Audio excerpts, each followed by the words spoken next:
Things that I've encountered with the Lord, just amazing miracles. I mean, from when I was really young, I remember a bird hitting our window at the house and it breaking its neck. And I remember this missionary was at our house and he said, "Girls, let's go outside." And he said, "Let's pray for this little bird." And it was clearly injured. I mean, I think it was even dead.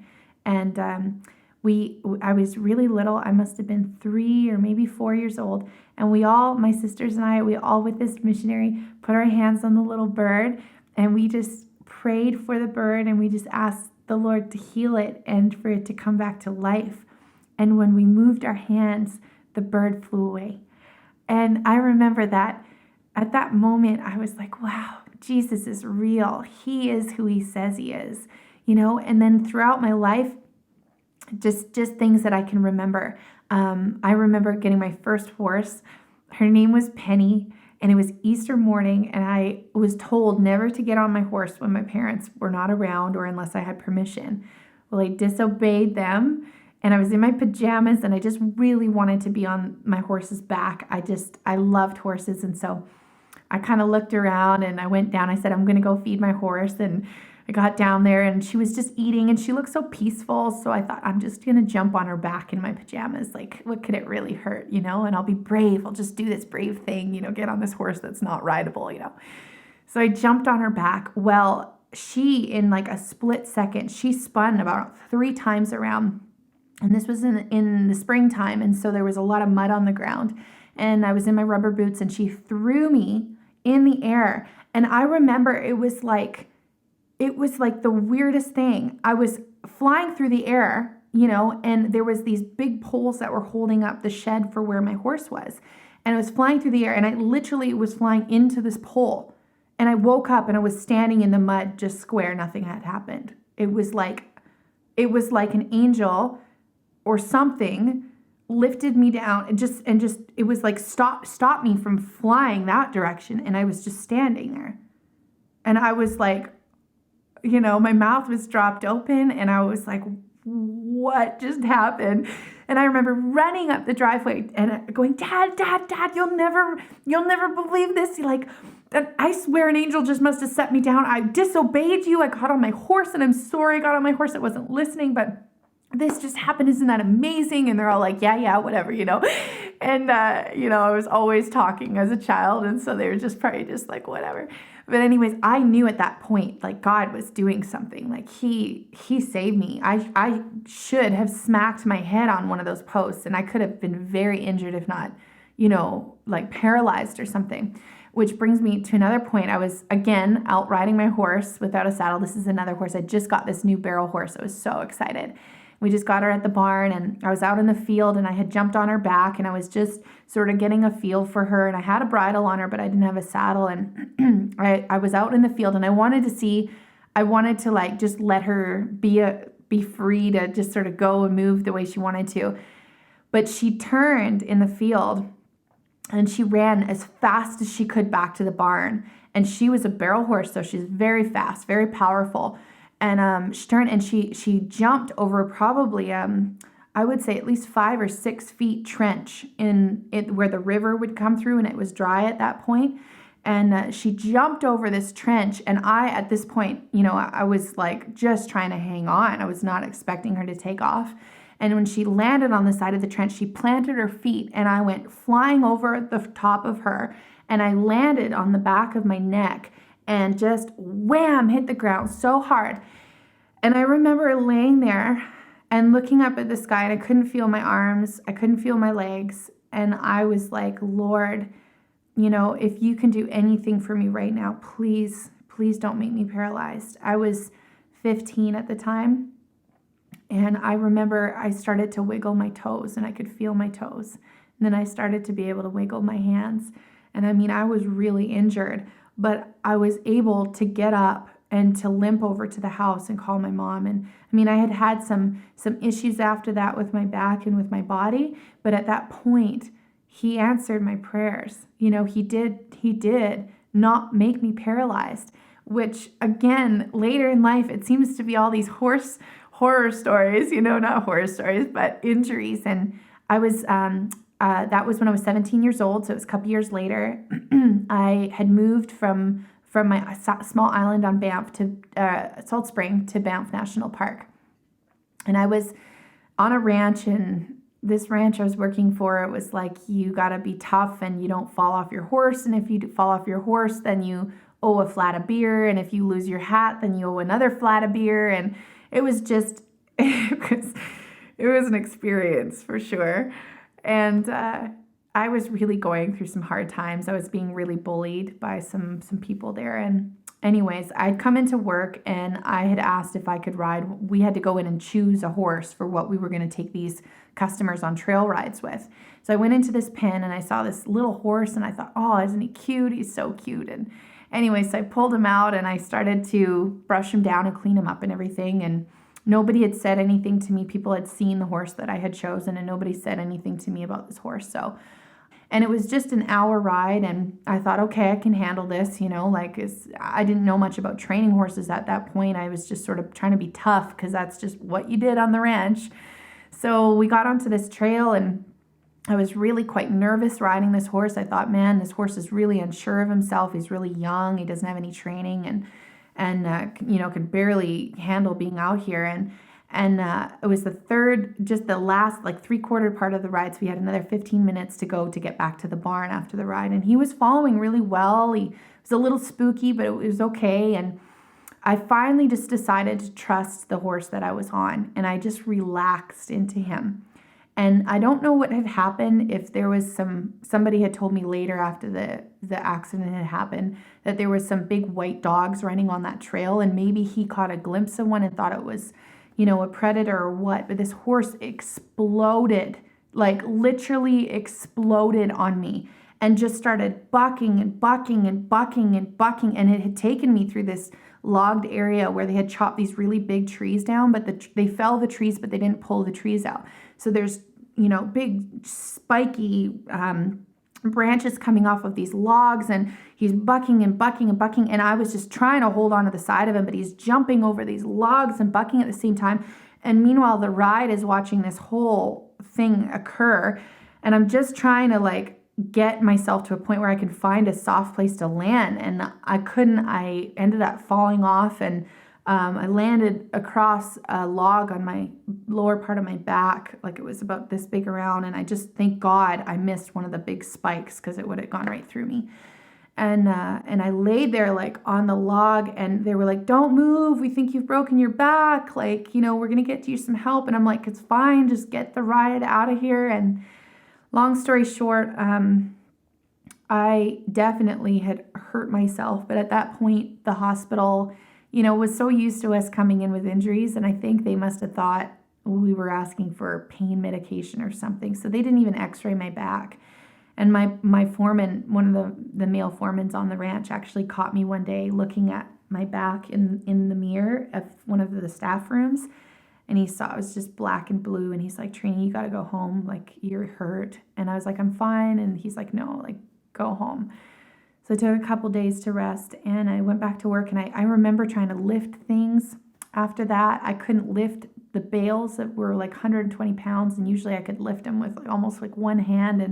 And I couldn't do that anymore. And I was noticing this pain in my back. And I just thought it's probably just trying to heal. And I didn't really realize what had happened. And years later, actually when I was in my 20s, my lower back, my L5 disc ruptured, and it crushed both of the sciatic nerves coming out on my right side of my leg. I was incapable of walking. I was incapable of dressing myself. I was in so much pain that I couldn't walk 10 feet to the bathroom without collapsing and blacking out from the pain. It was that bad.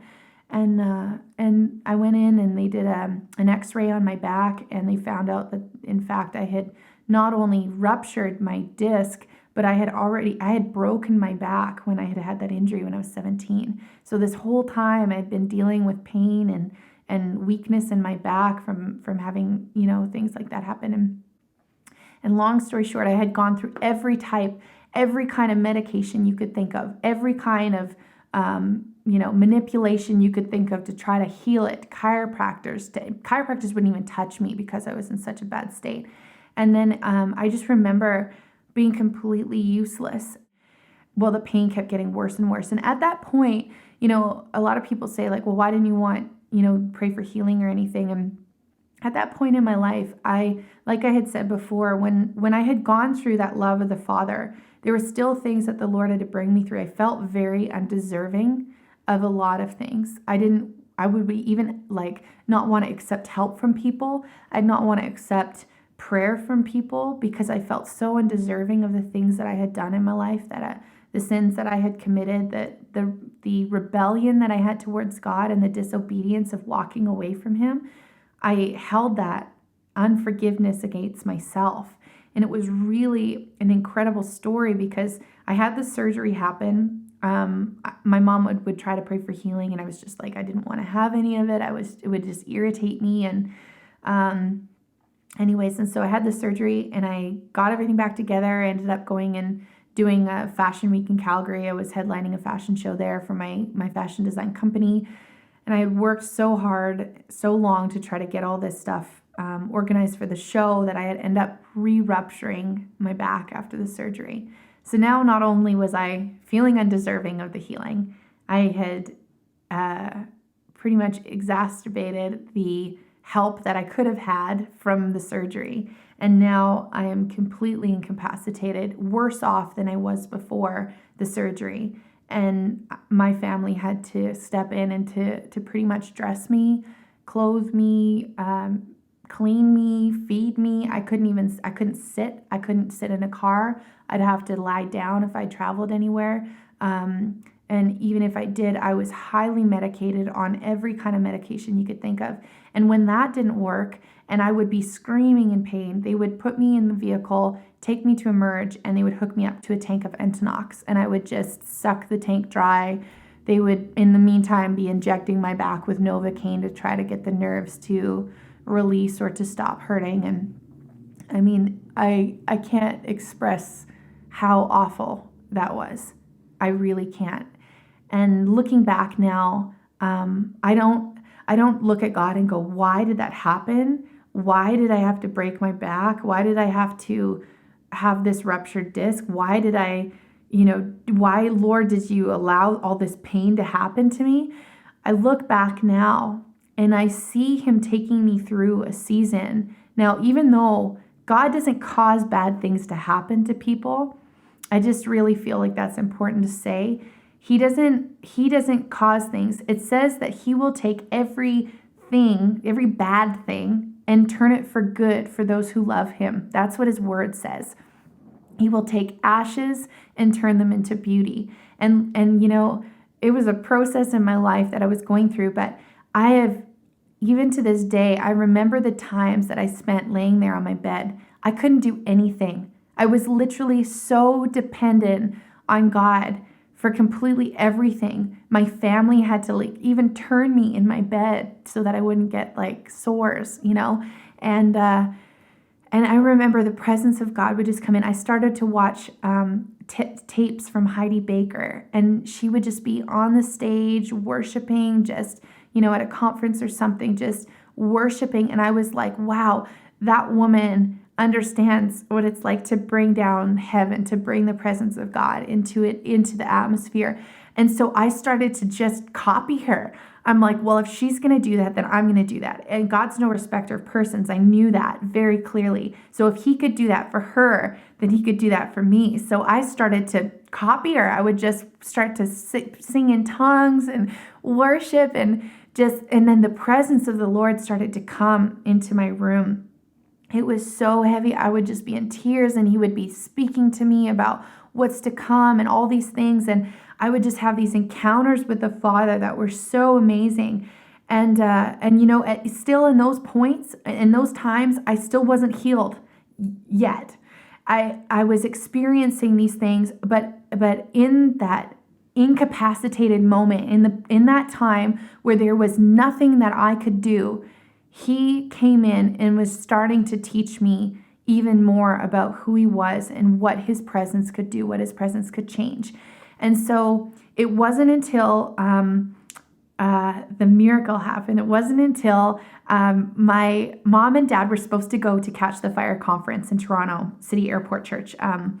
It was their 20th year anniversary, and they were going to fly out to be part of this celebration of their 20 years at Catch the Fire. And if you don't know what that is, Catch the Fire Ministries is an incredible body of believers that have seen incredible miracles, the presence of God coming and falling so heavy, and people going in wheelchairs and people pushing their wheelchairs out on the way.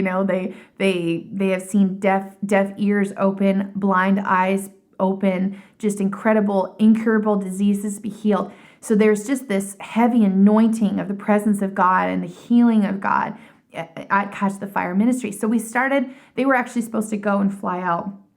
And my stepdad actually had a blood clot in his lung the night before, which isn't a miracle in itself, because if he would have got on the plane the next day to fly to see this, to be part of this celebration, he would have died, because that blood clot would have moved up from the pressure in the airplane and could have killed him.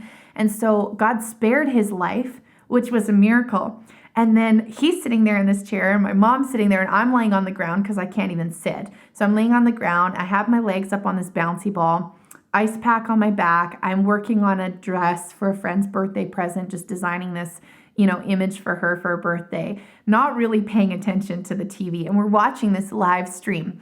And I remember it was like the first night, which was incredible because there's so many nights that they film, but it was the first night. We're all laying there, and this lady, Stacey Campbell, comes up on stage. She started to really get fired up, and she said, and it's incredible because at that moment I heard her say, somebody right now is watching this and you need your spine healed. And my mom was the one who got my attention. She whacks my arm. She goes, Trina, she's talking to you. And before I even knew what was going on, she said, put your hands in the air, if you want to be healed or whatever. Well, my hands flew back, and it's really funny, but I was on a bouncy ball, and so my whole body stuck out like a 2x4. So you can imagine this big bouncy ball, and I'm going bang, bang, bang, bang, bang, bang, bang, bang, bang, and I'm literally bouncing off the floor like 6 inches, but like incredibly fast, and it felt like I was being electrocuted. And my mom and my stepdad were just like, what is going on here, And it just kept going until she walked off the stage. Well, it stopped, and I was laying there, and I was just like panting and sweaty and hot, and I was like, what just happened? And I remember the words of the surgeons and the doctors coming into my mind, and it was like memories of their words.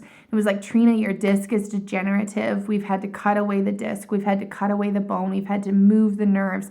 You're not necessarily going to be able to do the things that you used to be able to do. And, and at that point, barrel racing and becoming a professional barrel racer and going to the NFR was like, that's what I want in my life. That's my goal. That's my life desire, And so those words were coming back to my mind, and I'm like, and I'm sitting there, I'm like, what just happened? And all of a sudden I feel this tingling in the lower part of my spine. And it was like, I felt like the Lord said to me, like, I'm going to give you a new I've given you a new disc in your back. And at that moment, I'm like, oh my goodness, like, what? Incredible. So I remember my mom's like, so what just happened? I'm like, just give me a minute. So I got off the floor and I walked into the kitchen and I bent over. And I mean, at this point, if you had seen the before and after, you would go, oh my goodness, I couldn't even put my own socks on. I couldn't tie my shoes. I could not in any way touch my feet, my knees almost, let alone the floor. And I bent right over and put both hands flat on the floor, and I stood back up, no pain. And I went into the living room and I sat for the first time in I don't know how long. I sat down in a chair and I was like, oh my gosh.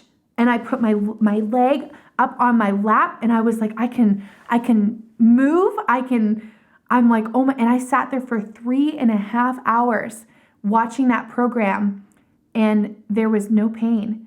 And I mean, that was a miracle in itself, just to be able to sit, let alone what God had done in my body. And so I went back into my room that night, and I remember just saying, I laid down and I said to the Lord, I said, you know, I don't want to be one of these believers, one of these Christians that goes around telling people that I got healed when next week I could be in the hospital. And I don't want to mislead people into thinking that you're a God that doesn't actually keep his word, that doesn't, I didn't want to mislead anybody. If I hadn't actually been healed, I didn't want to say that that's who he was. I knew that God can heal. I knew that he can do anything, but I didn't want to mislead them. And so I laid there and I said, Lord, that's not who I want to be. I don't want to bring dishonor to your great name if this didn't actually happen the way I think it's happened. But if it has, thank you from the bottom of my heart. And I will tell everybody about it, because you have given me life again. You have given me hope again, where I thought that I would never have that, And so I remember going to sleep that night and just being like, thank you, Jesus, and I receive it if that's what you've done for me. And I woke up in the morning and it was the same. And I mean, I could go on for days about all the things that have come out of that, but it was just incredible. And to this day, I'm still healed. I still pray for people and see God heal their backs, especially. But we went to India shortly after that. He needed to heal me so that he could bring me to India to do this missions trip that he had called us to do. And he knew that he needed to do that the day before going down to having the meeting the next day in Vancouver so I could even go to that meeting. Well, I mean, and the miracles that have come out of that are just, like I said, I could go on for days of the healings that God has done, through building my faith in him and my hope in him, and my understanding of that all things are possible, that there is always hope, that there is always a good ending with the Lord.